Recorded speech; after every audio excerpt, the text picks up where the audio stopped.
Thanks, welcome back to the Late Show Live with me, Ben Leo. Hope you're well. Thank you for your company. One very quick comment on your side that's made me giggle from Michael. You've said, Ben, Starmer reckons he'll still be a sitting Prime Minister at the next election. What's he going to do? Superglue himself to the chair? No, he'll probably cancel the election as we see with the locals. I'm sure he won't. He's a firm believer in democracy. We've had democracy and free speech in this country for many years. Right, farmers are continuing to make their voice heard against the recent changes to inheritance tax and supermarket prices on top of that, with an overnight blockade currently, right now, taking place in Milton Keynes, the home of Red Bull. Let's cross live to that blockade and speak to Arable and sheep farmer Ed Pritchard. Ed, good morning. Thanks for your company. What's going on the ground there in Milton Keynes? Just explain to our viewers and listeners in America and the UK why you're there. I thought, just educate me, Ed, I thought this was kind of over with after the government's backtrack on the inheritance tax, but it's also about supermarkets as well, right? Well, they haven't completely backtracked on the IHT.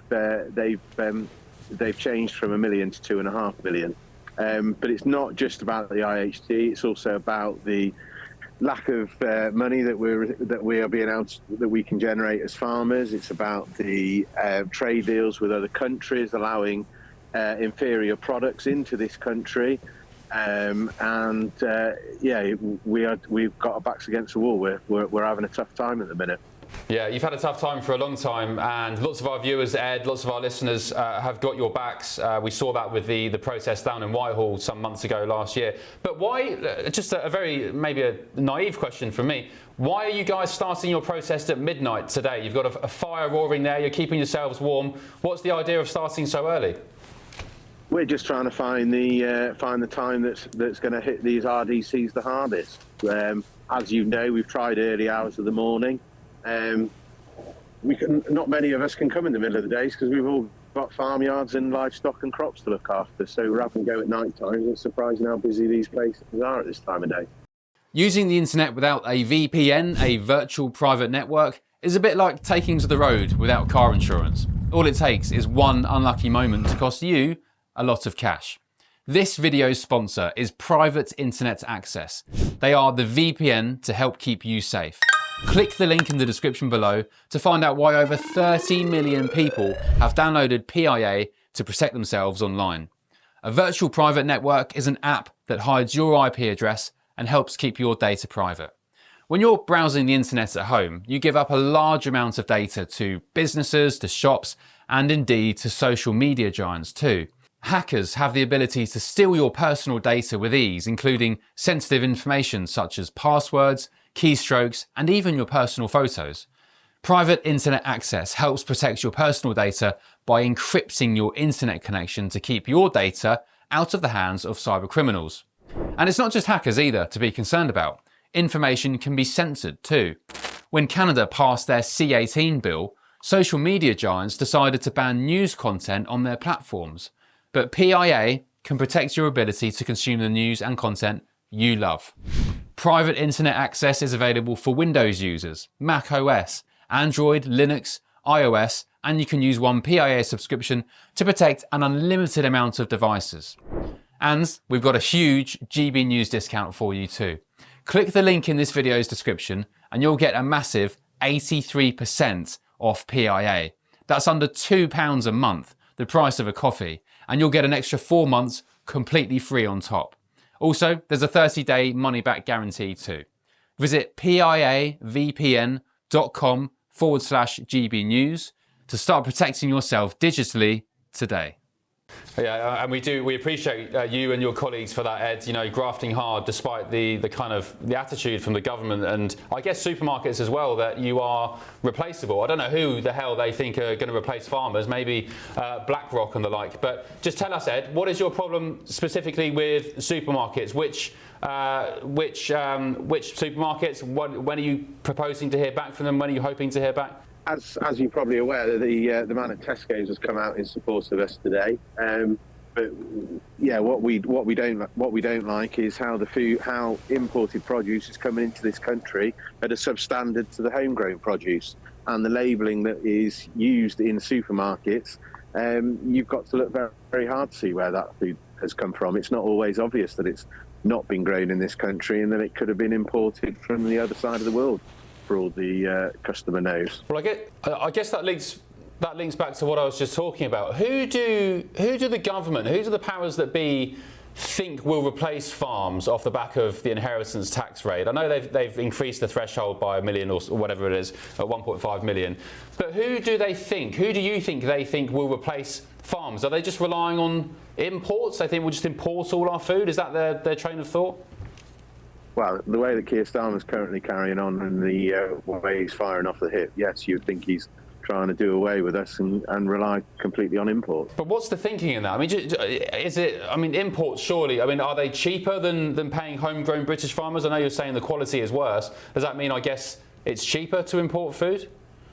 Well, yeah, this is the crazy world we live in. The government are stipulate how we should grow our crops and look after our livestock and grow the produce to a very high standard, which I'm not necessarily saying is a bad thing. But when that same government who are stipulating how we should go about producing food are then importing food at a substandard to our own, it's an absolute bonkers way of going on. Why on earth should they be able to carry on like that? It's totally, completely wrong.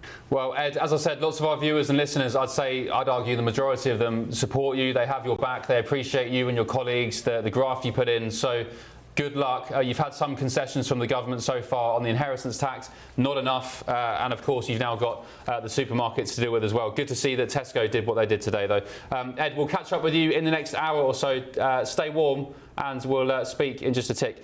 The Department for Environment, Food and Rural Affairs has previously said our new Farming and Food Partnership Board will bring government, farming and the food industry together to better enable farm businesses to grow, invest and plan for the future. This is alongside delivering the largest nature-friendly farming budget in history, protecting farmers in trade deals, making supply chains fairer to help secure the farming sector's future. Very good. Just on that note, on farming, President Trump, with the tariffs which were whacking farmers, he did come to their rescue, didn't he, with a sort of bailout, especially soybean farmers? And he was in Iowa this week, which is the center of the farm community in this part of in this country. But let's call this what it is. This is not an inheritance tax. This is a death tax. This is the government taking another chunk of the money you earned from you when you die, so you cannot hand it to future generations, and it's wrong. It's something we dealt with permanently over here in the United States in the One Big Beautiful Bill last year.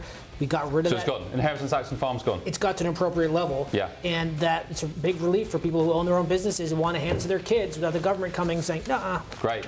Take note, Great Britain. Take note, Keir Starmer, Labour government. I actually think inheritance tax is one of the most disgusting, vilest taxes going. I'd always describe it as vultures circling at the worst time of somebody's life saying, yoink, thanks very much, I'll have some of that. Let's go live to that blockade right now and speak to farmer Phil Weston. Phil, good morning. Thank you for your company. I hope you're keeping warm. You've got the fire roaring there. Just tell our British and American viewers and listeners, what are you doing out at 1 in the morning? You're bonkers, aren't you? Well, could do without doing it. Yeah, no, we're over at Magna Park here in Leicestershire. You spoke to Ed earlier on, I believe. And it's the same story, but we've been sort of trying to push for the last 3 weeks. It's to bring about a realisation of food security within this country. We're putting too much of a heavy reliance on imported European food at the moment. And we simply can't compete with it. They're able to produce the stuff at a far cheaper price than us. They're not having to abide by the regulations we are, so that's why there is that cost difference there. And the big thing is, obviously, you know, if we had that sort of tariff imposed on them to at least bring it in line with what our cost of production is, it'd be somewhere a bit more fairer. But yeah, we just can't compete with it. And the supermarkets are making most of all the trade deals that the government has done, and they're buying it in cheap where they can. So what do you want the supermarkets to do, and indeed the government? What are you calling for from here on? Well, look, I think they need to actually back down on importing this cheap food in. You know, they know that they're undercutting us. I mean, we're here with Asda at the moment. I mean, in May last year, they're importing beef from Uruguay, of all places. Clearly doesn't meet the same standards as our animal welfares, let alone the actual quality of the food itself. So, you know, look, have the food from the British farmers, support the British farmers first and foremost. You know, and certainly don't be importing food from countries such as that which just don't meet our requirements. You know, it makes a mockery of what we're doing here in the country. Just explain to me, because I'm clearly ignorant to it, but what regulations is the imported food being shipped out under? Is it, you're talking about the EU, and why is it different to the UK? You were saying that their regulations, their rules of animal welfare and their standards of slaughter are worse than ours now after Brexit? Well, they've got more options open to them. I mean, if we're going to take milling wheat, then, for example, they've got a certain amount of chemicals that we can't use in this country, and it just controls weeds and fungicide, requirements better than what we can at a far cheaper price. The fact that we're actually importing German milling wheat over our own, and they're able to import it and have all that mileage and still get it cheaper, and that sort of tells a story in its own right, really. But especially when it comes to animal welfare, especially, it's just, the regulations that we're having to jump through are just costing us an absolute fortune. If we're not seeing that price that we're getting for our produce increase with that, we just simply can't compete. Just finally, Phil, before I let you go and get yourself a coffee or maybe something stronger, just tell us, what can consumers, what can our viewers in the supermarket, if they're doing their shopping tomorrow, what can they do proactively on the ground to support you, your colleagues in British farming? Well, look, first and foremost, go to a farm shop if you can.